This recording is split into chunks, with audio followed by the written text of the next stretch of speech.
Marcie Roth is going to be our next presenter.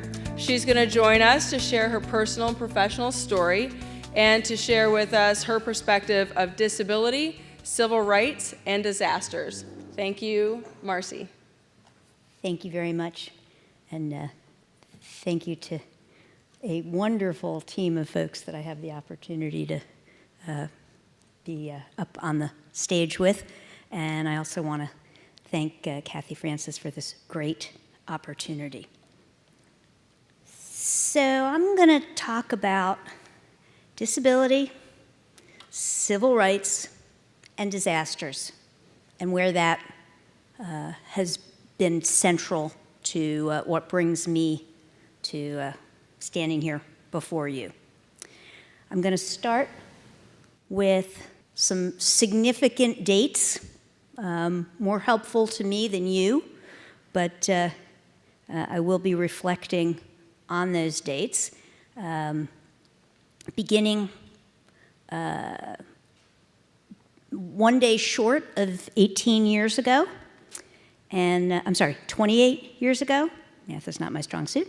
One day short of 28 years ago, and really leading up to today. And I want to begin by reflecting on something that President Kennedy said many years ago when he said that when written in Chinese, the word crisis is composed of two characters. One represents danger, and the other represents opportunity. And for me, my work over many years has in fact been filled with opportunities that have in fact been driven by some danger and crisis. Until 1990, my work was primarily at the state and local level, working in disability rights. It's all I had ever done. My background began in high school, and for many, many years, I focused on the, in those days, early stages of the civil rights movement, and most particularly on the civil rights of children and adults with disabilities. Then on July 26th of 1990, 28 years ago tomorrow, the Americans with Disabilities Act was passed, and I had the opportunity to be quite involved in the passage of this disability civil rights law. For many years, I worked very specifically in disability rights until September 13th of 2001. September 13th, 2 days after the terrorist attacks, I was the Director of Advocacy and Public Policy for the National Council on Independent Living. And I got a phone call from colleagues in New York City who said, "We have a problem." And I said, "We know that." And he said, "No, we have an additional problem. We have thousands of people who live in the frozen zone around Ground Zero who require assistance to get out of bed, to get a meal, to get transportation that they need to get on with their day. And because of the decisions that are being made to control who's coming out of the area around Ground Zero, we have thousands of people who can't get the services and supports that they need." This was the first time I ever really thought about what happened for people with disabilities in emergencies and disasters. And that phone call was pivotal in everything that's happened from there. Over the next several years, I worked in emergency management and disability, trying to bridge the huge gap between them, bringing people with disabilities and emergency management together to look at the issues and to begin to identify some potential solutions for the whole community. On August 29th of 2005, I got a phone call from a colleague who said her sister-in-law was in the upper Ninth Ward in New Orleans. She was quadriplegic. She had been trying to evacuate her home for 3 days, and Hurricane Katrina was bearing down, and she had been unsuccessful in evacuating. And I was in Washington, D.C. There wasn't much I could do. I stayed on the phone with her. This is Benilda Cachetta, and I had never met Benilda, but we spent hours that day on the phone with brainstorming, trying to get her evacuated to a safe place. I told her that, it looked from what I could see on TV that the hurricane, as bad as it was passing. And then she said to me, the water is rushing in. We lost our phone connection, and Benilda was found floating in her apartment next to her wheelchair 5 days later. And it became very clear to me on that day that I could no longer take half measures. I had to go all in and focus on what happens for people with disabilities before, during, and after disasters. And everything I've done since then has really been driven by that chance encounter that I had with Benilda Cachetta, and the fact that I was unable to help her. Lo, these many years later, I found myself first at FEMA, standing up FEMA's Office of Disability Integration and Coordination and building a cadre of disability integration experts, deploying folks over 400 times into disasters and providing support in virtually every federally declared disaster over the period from 2009 to 2017. And then at the end of the Obama administration, my time at FEMA came to an end. And then on January 20th of 2016, January 20th of 2017, I established Inclusive Emergency Management Strategies, and we launched the Partnership for Inclusive Disaster Strategies. And in August of this past year, our work took on a very urgent new focus because we suddenly found ourselves dealing with disaster rescue of people with disabilities in Texas, and then Florida, and then the U.S. Virgin Islands, and Puerto Rico, California, and more recently, folks in Hawaii dealing with volcanoes. This team is a team of folks that we deployed into Puerto Rico to assist with the complex needs of many, many people with disabilities, and I'm going to talk about some of those numbers in just a minute. But right now, I'm going to focus on strategies to overcome barriers and the question that I was asked to reflect on. So the Partnership for Inclusive Disaster Strategies represents 59 million Americans with disabilities in every congressional district and virtually every community across the United States. We focus on equal access for children and adults with disabilities before, during, and after disasters.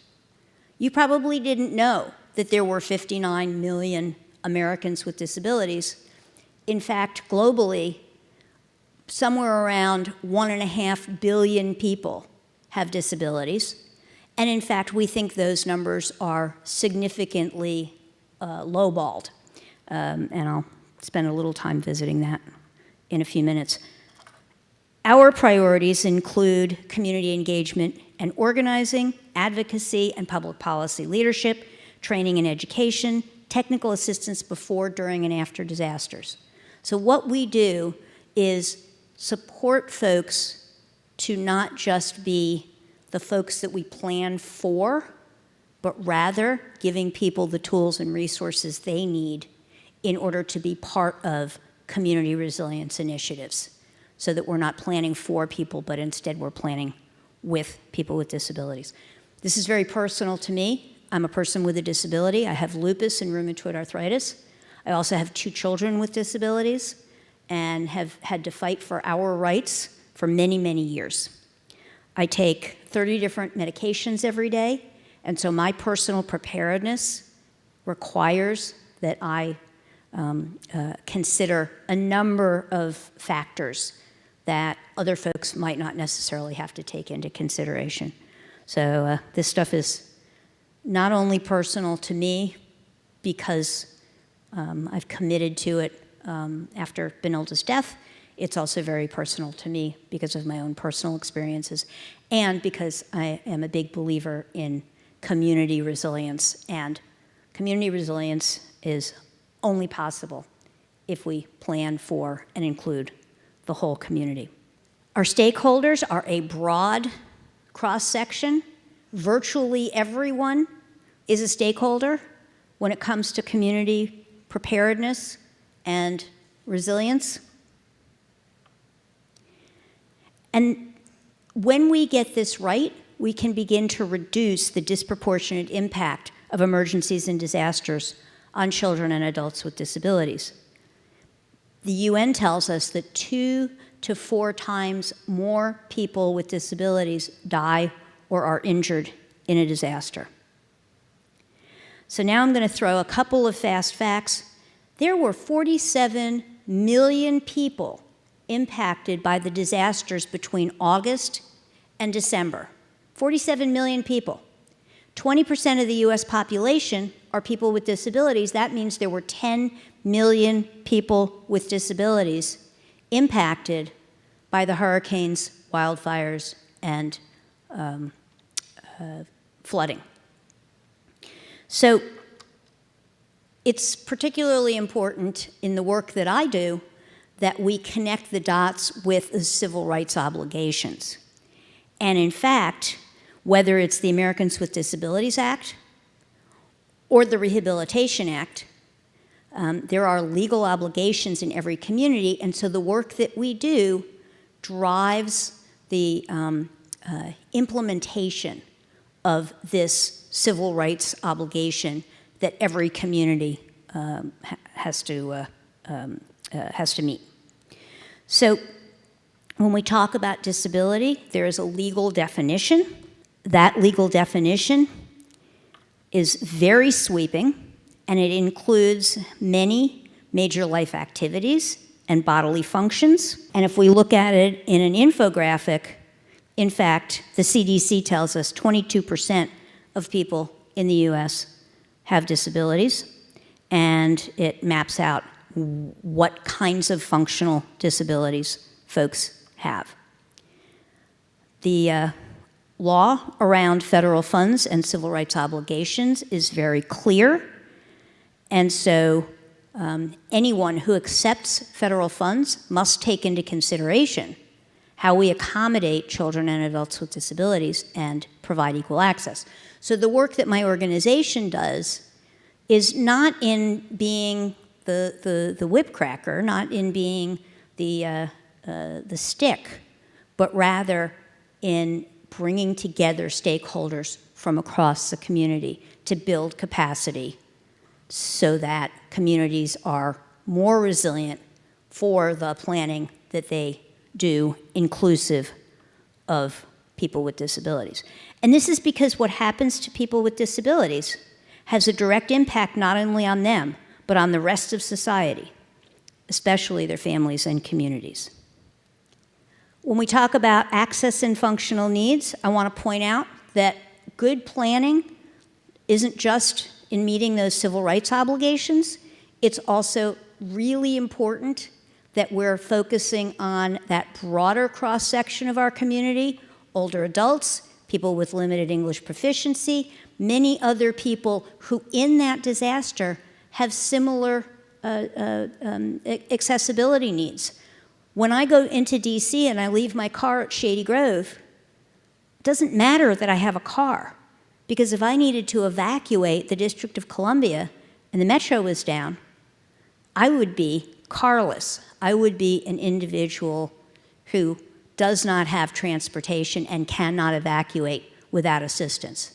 So I suddenly become an individual with an access and functional need, because at that time, in order for me to get to safety, I need assistance and I need good planning.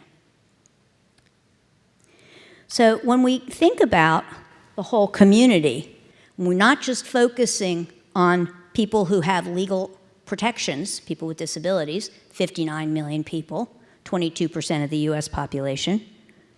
We're also taking into consideration many other people with access and functional needs, and as a result of that, we're bringing together the whole community, which is really, those folks who don't have access and functional needs is really a very small percentage of the population. And if we are going to be successful in community resilience, we have to provide accessibility, because true resilience is only achievable with a full commitment to universal design, equal access, and whole community inclusion. Now, you might say, well, there's no money for this. Wrong. Just in 2018, the Homeland Security Grant Program has provided $10.8 billion for preparedness initiatives. $10.8 billion. And the Rehabilitation Act requires that every one of those dollars be spent in compliance with the civil rights obligations for accessibility. So the work that we do is in helping local, state, public, private stakeholders to be able to comply with their obligations, because there's a lot of money on the table, and this drives very significant community resilience initiatives. Now, not only $10.8 billion for preparedness, but in the past year, there were disaster relief aid packages totaling $130 billion for those states and local communities that were impacted by disasters. $130 billion. Guess how many of those $130 billion need to comply with disability civil rights obligations? Every single one of those dollars. And so the work that we do, again, is in helping local, state, national, and we do a lot of work globally as well, to help folks to get on the front end, not planning for, but planning with people with disabilities. We recently published an after-action report. We can be pretty strong in our messaging, and our after-action report is called Getting It Wrong, an indictment with a blueprint for getting it right, disability rights, obligations, and responsibilities before, during, and after disasters. And this is a 166-page document full of recommendations for how we can do better in the next disasters. Because we believe that when communities integrate the access and functional needs of children and adults with and without disabilities in all phases of community-wide emergency management, they strengthen their ability to prepare for, protect against, respond to, recover from, and mitigate all hazards. But Stevie Wonder says it way better than I could. He says, we need to make every single thing accessible to every single person with a disability. And I have been incredibly fortunate to have the opportunity to be part of an initiative locally, nationally, globally, in which we're giving everyone a true equal opportunity. And the work in emergency management won't be successful unless we take into consideration and invest in whole community inclusion, because resilience is just not possible without taking into consideration the needs of the whole community. And when we get this right, everybody benefits. So for those of you who are on your journey as you're finding your way in Homeland Security, you may not go the route that I go. You may not find that the intersection of emergency management and civil rights is exciting to you. I find it incredibly exciting. You might not find it so, but I would ask you to please take into consideration that you will be better at your job. You will save more lives. You will help me in honoring Benilde Cachetta and the 4,645 people who died in Puerto Rico this past year if we can focus on how the whole community has a fighting chance before, during, and after disasters. So thank you very much.